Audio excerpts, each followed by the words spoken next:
I can't even give you a proper intro today because what the game just pulled might be the single most embarrassing week any West Coast legend has ever survived. And I mean ever. We're not just talking about the most washed-up rapper in Los Angeles. We're not just talking about the most desperate man in hip-hop. As of this week, the game has officially become the most pathetic figure in the entire culture. And what he just did to sabotage his own alliance with Drake while somehow making his Kendrick Lamar humiliation even lamer is something I genuinely did not think was possible. To fumble this catastrophically in the span of 7 days, and then to keep fumbling day after day, interview after interview, humiliation stacked on top of humiliation, that takes a special kind of self-destruction. And here's the part that should genuinely offend you. He did it all in public, on the record, and then lied about it to our faces like we wouldn't check.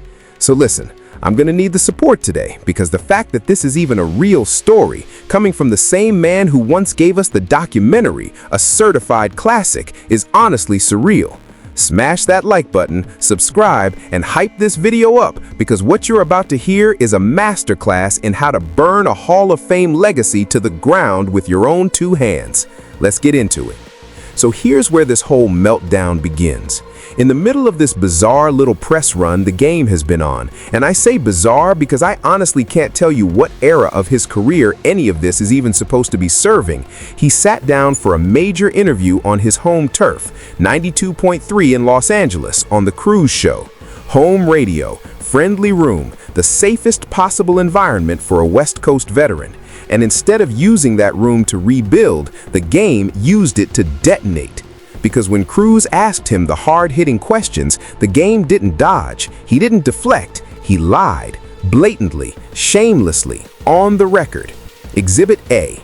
When he was asked why Drake, his supposed partner, the global superstar who was meant to carry this entire alliance, only contributed 2 words to their collaboration record No Break, the game looked at that microphone and claimed he cut Drake's verse himself to, quote, protect the coast. Protect the coast? I'm sorry, we all know that is not what happened. You know it's not what happened. I know it's not what happened. Drake certainly knows it's not what happened. Nobody on planet Earth voluntarily trims a Drake verse down to 2 words on a record they are actively trying to sell. That is not a creative decision, that's a cover story. And the fact that the game thought a room full of hip-hop fans would swallow it tells you exactly how much respect he has left for his own audience, which is to say, none. But believe it or not, that's not even the lie of the week, because what he said next about Kendrick Lamar is where this goes from embarrassing to genuinely insulting. Here's the setup. On the documentary 3, there's a record near the end of the track list, a Kanye West supported cut called LA Monster, and on it, the game drops lines referencing, quote, the boogeyman and name-checking the GNX. Now, if you've been anywhere near hip-hop over the past year, you know exactly what those 2 words mean. The boogeyman is the nickname the culture handed Kendrick Lamar during the war with Drake. And GNX is literally the title of Kendrick Lamar's album, the surprise project that shut the internet down. There is no ambiguity here. There cannot be. So Cruz did what any real interviewer would do. He asked the game directly about those lines. And I need you to brace yourself, because the answer is one of the most insulting things I have ever heard an artist say to an audience. I'm going to read you the quote verbatim. The game said, and I quote, I had a GNX and my girl at the time didn't want to ride in it. All black, dark windows. To a pretty girl, that's like a gang car. So when I said it, that's what I meant. Kendrick dropped the GNX album, so it's one of those things where you can take it how you want. He really said that, with a straight face, on the radio in Los Angeles. Are you kidding me? This man wants us to believe that the GNX reference on his album, arriving months after Kendrick Lamar turned the GNX into the most talked about car in hip-hop, is just an innocent memory about a Buick he used to own. This is a LeBron James level tall tale. This is a man telling you the sky is green and daring you to correct him. Does the game genuinely think this little of our collective intelligence? Does he believe the entire world's IQ drops to room temperature the moment he opens his mouth? And look, the internet did what the internet does. Fans immediately started asking the obvious question. Can somebody, anybody, find a single picture of the game with a GNX? Because let's remember who we're dealing with. This is a man who posts everything. Every car, every chain, every meal, every move. His entire adult life has been one continuous live stream. If the game ever owned that car, there would be a footprint, a photo, a video, a story told at a red light, something. There is nothing. Not one image, not one post, not one witness. And keep in mind, the Buick GNX is not a Honda Civic. It's one of the rarest, most coveted collector cars in America, and it holds a near mythical status inside West Coast car culture specifically. These cars are unicorns. People do not quietly own a GNX and never mention it, especially not a man whose entire brand is showing you what he owns. And here's the detail that really seals it. In 20 years of the game's career, 20 years of name-dropping cars, brands, jewelry, and street lore in his raps, he had never once mentioned a GNX in a single song. Not once. The first time those three letters ever appear in his catalog is right now, months after Kendrick Lamar made them the most famous three letters in rap. Make it make sense. But we're not done, because the quote gets worse. When Cruz asked about the boogeyman line, the game dropped the coincidence act entirely and said, again verbatim, "As far as raising the boogeyman, I actually did. My music came first. Kendrick told you himself on Black Boy Fly, and countless other times, how much he looked up to me and how much my career inspired me. That's no cap. That's just me being transparent." Stop. Read those two quotes back to back. In the same answer, in the same interview, within the same breath, the game told us the GNX line was an innocent coincidence, and then admitted the boogeyman line was absolutely, deliberately on the record about Kendrick Lamar. He confessed to aiming at Kendrick in one sentence while swearing he wasn't aiming at Kendrick in the sentence before it. You cannot have both. You cannot tell the world the song is a tribute to your old Buick and a calculated message to the boogeyman at the same time. One of those statements is a lie, and every single person listening knows which one. And notice what the second quote really is underneath the bravado. It's the game reaching back to 2012, to Black Boy Fly, to a young Kendrick Lamar paying homage, and using a student's respect as a shield against a king's crown. That was over a decade ago. Kendrick Lamar looked up to the game when Kendrick Lamar was a kid from Compton watching the documentary era run the city. That respect was real. It was also a lifetime ago. And leaning on it now, in 2026, as your entire defense, that's not transparency, that's nostalgia weaponized by a man with nothing current left to stand on. What this really shows you is that the game isn't even committed to his own disrespect. Because think about what this walkback actually is. It's a retreat. This is a man who spent months talking about Kendrick Lamar with genuine venom, and now on home radio, he's softening it, blurring it, trying to reframe obvious disses as generic bars. Why? What changed between the studio and that studio? That's the question we're going to answer next, because the answer involves Drake, a two-word feature, and a partnership collapsing in real time. Stay with me. So why is he suddenly walking everything back? Why is the same man who loaded LA Monster with shots at Kendrick Lamar now telling hometown radio it was all a misunderstanding? Because if you zoom out and look at where the game is standing right now, the answer is written all over the wall, and it's spelled D-R-A-K-E. Understand what this era was supposed to be. The documentary 3 wasn't just an album for him, it was a rescue mission. His bet was simple and cynical. Attach yourself to Drake, the biggest commercial force in rap, position yourself as the West Coast soldier in Drake's war against Kendrick Lamar, and let that alliance resurrect your relevance, hand you a brand new audience, and put a battery in your back for the first time in a decade. The game didn't pick a side out of principle, he picked a side out of desperation. Drake was supposed to be the life raft, and here's what nobody in his camp wants to say out loud. The life raft has a hole in it. Because what has the alliance with Drake actually produced? A flopping collaboration where Drake contributed 2 words? 2 words. Not a verse, not a hook. 2 words. And the game's own manager, Wack 100, was then forced to publicly melt down and practically beg Drake to even post the record on social media. Let that image sit with you.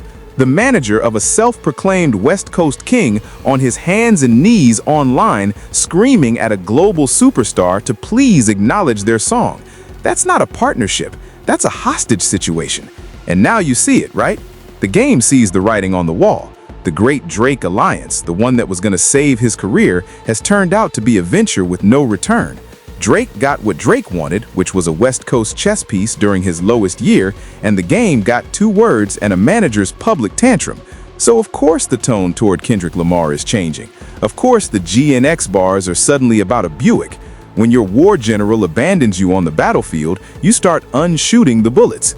The walk back on the Kendrick disses isn't growth, and it isn't maturity.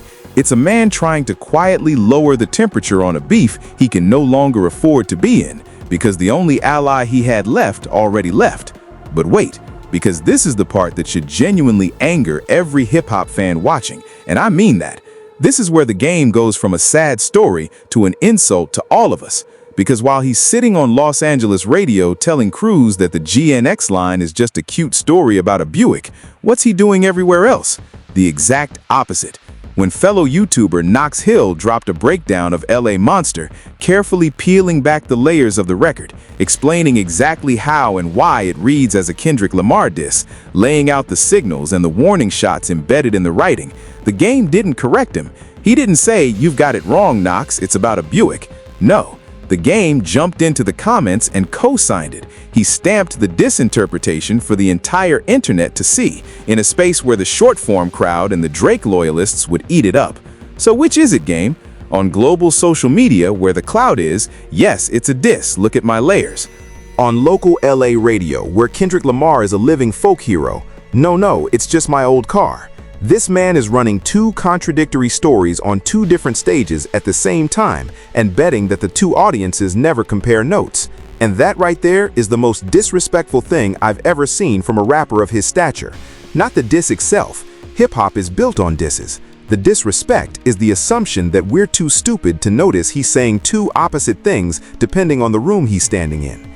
And I've been searching for the right way to describe what the game has become in this era, and I keep landing on the same image. He is the Gollum of hip-hop, the Smeagol of the West Coast. Think about it. 2 personalities trapped in one body, at war with each other in real time. One version of the game wants to be the respected OG, the documentary legend, the man Kendrick Lamar once looked up to, the one who goes on LA radio and talks about Buicks and transparency. The other version is a creature in the dark, clutching the algorithm like the Ring, posting comments under reaction videos at 2 in the morning, feeding whatever audience will feed him back. My precious. And you can look at that 2 ways. You can be generous and say the game is genuinely conflicted, a man torn between his respect for what Kendrick Lamar became and his own jealousy, between the alliance with Drake that failed and the hometown crown he already lost. Maybe he's confused. Maybe he's a victim of his own contradictions. I don't buy it. Not for a second, because a confused man doesn't calibrate his confusion this precisely. He knows exactly what he's doing. He is a mercenary, a clout chaser of the highest order, hopping from opportunity to opportunity, recalibrating his entire story based on which base is listening. In LA, you soften toward Kendrick because Kendrick owns that soil. Online, you lean into the diss because Drake's fan base is bigger and the engagement is juicier. That's not a man in crisis. That's a man with a spreadsheet. And honestly, I don't know which version is sadder. I genuinely don't think we've ever seen anyone in hip-hop occupy a place this weird. Not in this era, maybe not ever. Because let's tally the damage. This is a man who, in one album cycle, managed to lie about cutting a Drake verse nobody believes he cut, name drop the GNX, and then invent a retroactive Buick alibi that 20 years of his own discography disproves. Admit on air that his Boogeyman line was aimed at Kendrick, while denying the line right next to it was aimed at Kendrick. Co-sign the disinterpretation online while dismantling it on local radio, and do it all of it while his manager publicly screamed at Drake for refusing to post their song. That is a Hall of Fame crash out. That is the worst decision-making sequence I have ever seen from a West Coast artist, full stop. And here's the thing that ties it all together, the detail that makes the whole LA Monster situation truly unforgivable. Look at who's standing next to him on the record, Kanye West. Now Kanye is not Drake. Kanye isn't locked in some obsessive blood feud with Kendrick Lamar, but Kanye has admitted multiple times on the record to being jealous of the pantheon Kendrick has ascended to. Kanye flip-flops on Kendrick the same way the game does, praise one month, subliminals the next, because they're cut from the same mercenary cloth. So when the game builds a track called LA Monster, loads it with Boogeyman references and GNX name drops, and then brings in Kendrick's most famous jealous elder as the feature, that's not a coincidence, that's architecture. That's a man constructing an anti-Kendrick monument and then standing in front of it telling you it's a Buick commercial. The audacity is almost impressive. And while we're here, let's talk about the Whack 100 moment one more time, because it deserves its own spotlight. Whack 100 is not a shy man. This is one of the most combative, controversy-proof managers in the history of the business. A man who has started wars over nothing and won arguments nobody else would even enter. And when the No Breaks record dropped and Drake refused to post it, Whack didn't handle it privately. He didn't call Drake's team. He went public, visibly furious, practically yelling at the biggest artist on earth to throw his client a single Instagram story. Understand what that admission really is. That's the manager of the self-proclaimed face of the West Coast confessing in front of everybody that his artist's career-reviving alliance is so one-sided that a post has to be begged for. That's not strategy, that's triage. And it's the single clearest proof that the partnership he built this entire era around was never a partnership at all. It was a favor, granted briefly and revoked quietly. And here's the detail nobody's connecting. When did the tone on Kendrick soften? Not after some moment of personal reflection, not after a phone call or a peace offering. It softened almost immediately after it became undeniable that Drake had checked out. The timeline is the confession.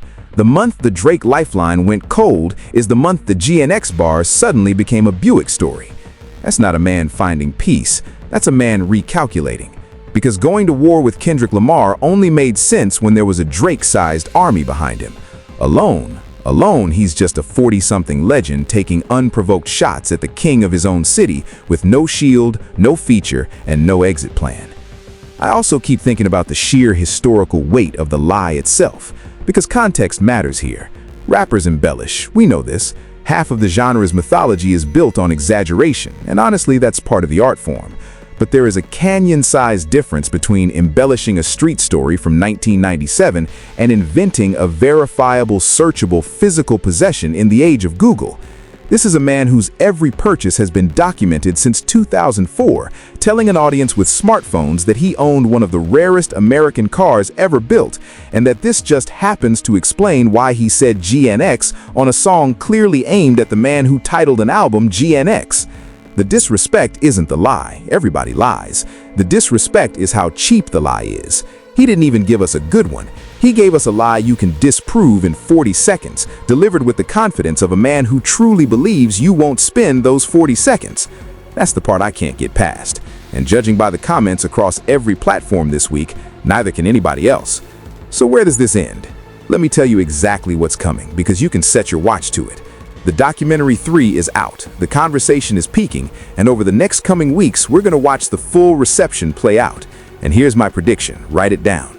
The Kendrick and Drake discourse will keep the game's name alive for a little while longer because he has successfully wedged himself into the most combustible position in the culture, right between the two biggest rappers alive.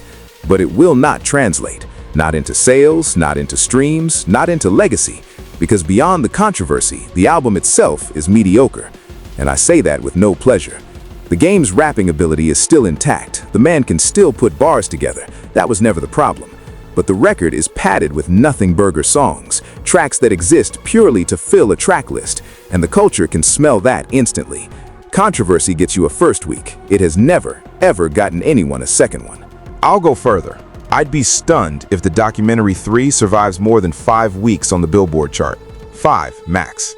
And when it falls off, when the headlines dry up, when the Knox Hill reaction videos stop, when Drake goes completely silent and Kendrick Lamar goes back to ignoring him from the top of the mountain, that's when the real crash out begins. Because a man this addicted to attention does not go quietly.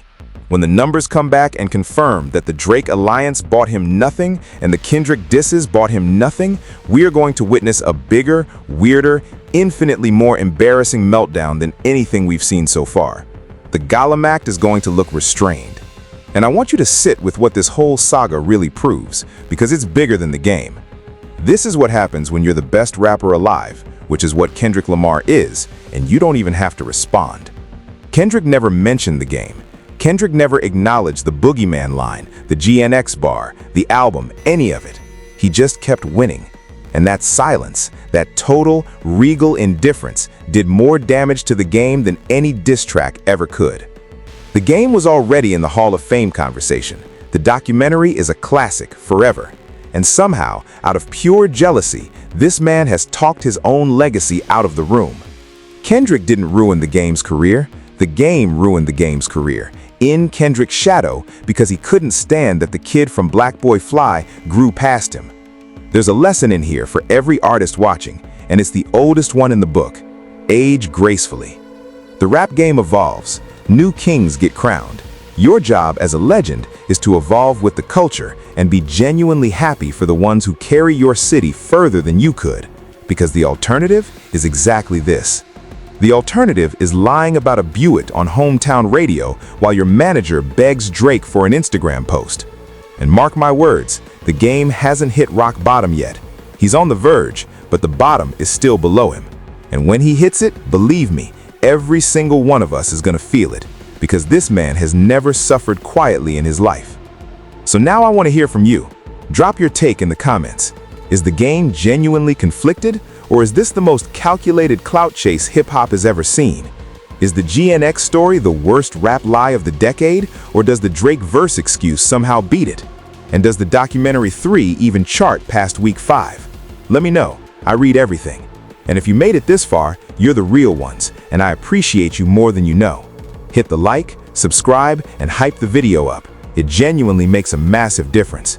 And if you want to see how, right alongside all of this, Kendrick Lamar and AZ Cheek are making power moves behind the scenes that are about to reshape the entire West Coast and make everything the game did this week look even smaller, you're not going to want to miss that video. It's on your screen right now. Go watch it. I'll see you there.